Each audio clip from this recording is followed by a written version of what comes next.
Break के बाद आपका स्वागत है। आप देख रहे हैं हमारा खास प्रोग्राम खरी खरी और आज हमारे खास मेहमान हैं हरियाणा के श्रम और रोजगार मंत्री शिवचरण लाल शर्मा। शर्मा जी, अगला सवाल। एक तो किसान है जो अपने खेत में खुद काम करता है, एक वो किसान है जो मजदूर लगा करके खेतों में काम करवाते हैं। जो खेतों में काम करने वाले मजदूर हैं, उनके कल्याण के लिए सरकार ने कोई योजना बनाई है? उनके कल्याण के लिए यही तो बनाया कि जो तुम्हें फैसिलिटी चाहिए वो पैसे ले लो, पैसा ले लो, इसको काम को बढ़ावा दे दो, इसको डेयरी के रूप में भी ले लो, एक डेयरी खोल लो बराबर में।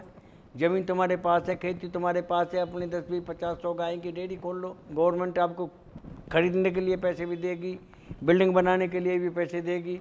पूरा परिवार तुम्हारा जिसकी अपनी ज़मीनें जो कर रहा है, पूरा परिवार जब तुम यहाँ लग रहा है तो पूरा परिवार इस डेयरी को भी संभालो तो तुम्हारा उन्नति हो जाएगी परिवार की। फिर मैं आपसे यही बात कह रहा हूँ, आप जो कह रहे हैं ये वो बात कह रहे हैं जो सरकार ने आपको कागजों पर एक योजना बना कर दी है कि सरकार ऐसा करेगी, इस मद में इतना पैसा देगी। मैं बात वो कर रहा हूँ कि उनके हितों के लिए आपके विभाग ने कितना पैसा रिलीज किया है, कितने मजदूरों को कितना पैसा अभी तक दिया? मेरा विभाग नहीं करता जी, खेती वालों को। खेती हर मजदूर की बात कर रहा हूँ क्योंकि आप तो श्रम और रोजगार, जमींदार के लिए अलग से डिपार्टमेंट। मैं जमींदारी की बात ही नहीं कर रहा हूँ मंत्री जी। जमींदार में जो मजदूरी कर रहा है, मैं उसकी बात कर रहा हूँ। और आप वो श्रम दे रहा है, रोजगार पा रहा है। मैं श्रम और रोजगार मंत्री से बात कर रहा हूँ कि आपका विभाग, आपका मंत्रालय ऐसे लोगों के लिए जो खेतों में मजदूरी करते हैं, खेतों में श्रम करते हैं, उनके कल्याण के लिए क्या किया है? अब उन्होंने गवर्नमेंट ने एक नई स्कीम चलाई है हमारी कि जो भी खेती में जाएगा मजदूरी करने के लिए उसको अपना रजिस्ट्रेशन कराना पड़ेगा। जिसका रजिस्ट्रेशन हो जाएगा और वो खेती में काम कर रहा है, उसके ऊपर जो भी कोई हानि जोखिम होगी सरकार देखेगी।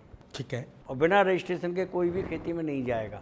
रजिस्ट्रेशन अगर जाएगा कब तक होगा? तो उसका अपना रिस्क होगा। रजिस्ट्रेशन की प्रथा कब से शुरू कर रहे हैं? ये हो गई 2-3 महीने हो गए। 2-3 महीने लोगों ने रजिस्ट्रेशन करवाया है, करवाने शुरू कर दिए हैं। अब चौराहे पर जितने भी लेबर मिलेगी आपको, कोई जमींदार आएगा ट्रैक्टर लेके आता है इकट्ठे ही, तो भाई हमें इतने मजदूर चाहिए, कटाई के लिए चाहिए, फलाने के लिए चाहिए, डेके के लिए चाहिए, तो चौराहे से ले जाते हैं, उनके पास रजिस्ट्रेशन कार्ड होता है और अपना उस काम करा करके शाम को उन्हें वहीं ठिकाने पे छोड़ देते हैं जहाँ वो कहते हैं। अब बंधुआ मजदूरी की बात करते हैं, यानी बहुत तरह की मजदूरी की हमने बात की, खेतीहर मजदूरी की, बाल मजदूरी की, कंस्ट्रक्शन लेबर की। अब बात करते हैं बंधुआ मजदूरी की। क्या आप मानते हैं हरियाणा में बंधुआ मजदूरी खत्म हो गई है? बहुत कम है, 2%, 3%, 4% होगी अगर हुई तो जी। बाकी तो बहुत सुधार आया है, बहुत स्वतंत्र हो गए। पहले तो क्या था कि एक मजदूर अगर किसी के घर में लग गया तो उसी की ज़िंदगी निकल जाया करती थी। बिल्कुल ठीक है। उसी को साल भर तक अपना लेता रहता था, खाता रहता था, फिर अगली साल के लिए पूरा परिवार उसी की आड़ में लगा रहता था। अब वो बात नहीं है, बहुत संभल गया है।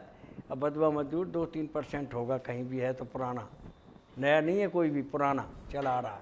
अगर आपको किसी ने आंकड़े दिए हैं, जाहिर आपके विभाग ने आंकड़े दिए हैं, तो उनको ये भी मालूम है कि कहाँ बंधुआ मजदूरी है, क्योंकि जब जानकारी है तभी तो आंकड़े दिए ना। और जब जानकारी है तो उनको मुक्त कराने के लिए आपके विभाग ने क्या किया? नहीं, उनको कोई जानकारी नहीं दी मुझे किसी ने। तो फिर 2%, 3% कहाँ से आया? बंधुआ मजदूर के बारे में मैंने अभी जानकारी भी नहीं ली है उन लोगों से, क्योंकि बंधुआ मजदूर मुझे नज़र ही नहीं आता। बंधुआ मजदूर नज़र आया करता था भट्टों पे, जमींदारों के। अब ना तो भट्टों पर नज़र आ रहा है, भट्टों पे ठेकेदार हैं जो ठेकेदारी पे काम कर रहे हैं। जमींदारी में भी जो का मंथली रखे हुए हैं लोगों ने कि भाई इतने रुपये महीने देंगे और तुझे सुबह शाम खाना देंगे और एक गिलास तुझे चाय, लस्सी, दूध, जो भी कुछ मिलता होगा वो देंगे और अपना लगा रहे अपना ये तेरे जिम्मे काम है। आपको जब ये मालूम है, आपके विभाग को मालूम है, तो फिर ऐसे मजदूरों को मुक्त कराने के लिए क्या अभियान चलाया? नहीं, अभियान तो जब चलाए जब हमें ये पता हो कि यहाँ कोई गड़बड़ी हो रही है। अब हमें तो कोई नज़र ही नहीं आ रहा, हम किसी को फंसा हुआ देखेंगे जब तो उसकी रक्षा करेंगे। हमें तो कोई नज़र ही नहीं आया, ना तो भट्टे पे आया। इसका मतलब ये कि आपके विभाग के लोगों ने या तो पट्टी बांधी हुई है या उन लोगों से जो मजदूर को काम दे रहा है उनसे मिली भगत है। दो ही बातें हो सकती हैं। न तो अगर आप कह रहे हैं, कोई नजर नहीं आ रहा मजदूर मुझे बंधुआ। आप ये कह रहे हैं कि बंधुआ मजदूर हैं तो कहाँ हैं? मैंने आपको ये कहा है कि बंधुआ मजदूर हैं किसी ज़मींदार के यहाँ, जो ज़मींदार की खेती हो रही है वहाँ लगे हुए हैं, वहीं खा पी रहे हैं, चले गए हैं। वो कह रहा है मेरी तो ज़िंदगी है, मैं तो 20 साल 30 साल से पढ़ा हूँ भैया, मेरी साल 2 साल की ज़िंदगी है, मेरी तो यहीं निकल जाएगी अब बॉर्डर के यहीं, तो मुझे रहने दो, अब तो मुझसे छेड़छाड़ मत करो। बच्चे बड़ा माने करते लेकिन वो नहीं मानता, मजबूर है, क्योंकि उसने उसके साथ अपनी ज़िंदगी बिता दी। इस तरीके से 2-3-4% मजदूर तो मिलेंगे आपको, बाकी अब आम रिवाज जो था वो ख़त्म है। और चूंकि वो इतने कम हैं कि आपके विभाग के लोगों को दिखाई नहीं देते, आप निर्दलीय विधायक बने।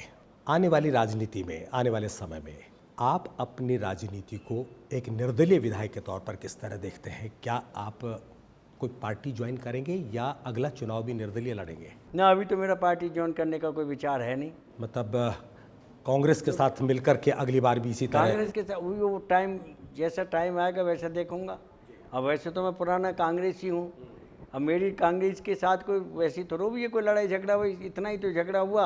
उन्होंने मैंने टिकट मांगा, मेरा हक बनता था, 10 साल से लगातार मांगते चला रहा था, मुझे दिया नहीं।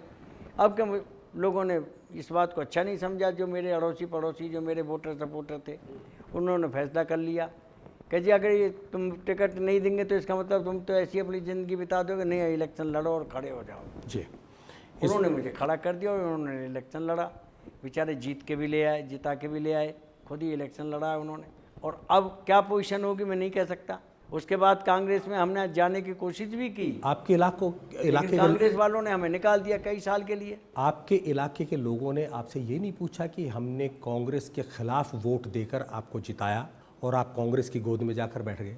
ना, ऐसे क्यों पूछेंगे, कांग्रेस की गोदी में बैठा कहाँ हूँ मैं? क्योंकि उनके साथ सरकार चला, मुझे तो कांग्रेस ने निकाल रखा है, पार्टी से निकाल दिया। फिर भी उनके साथ सरकार चला, क्योंकि सरकार चलाने के लिए तो कोई भी आदमी चला जाए, उसमें तो कोई बात बंधन ही नहीं है। मैं चला जाऊँ, मुझे तो नहीं लेंगे हैं?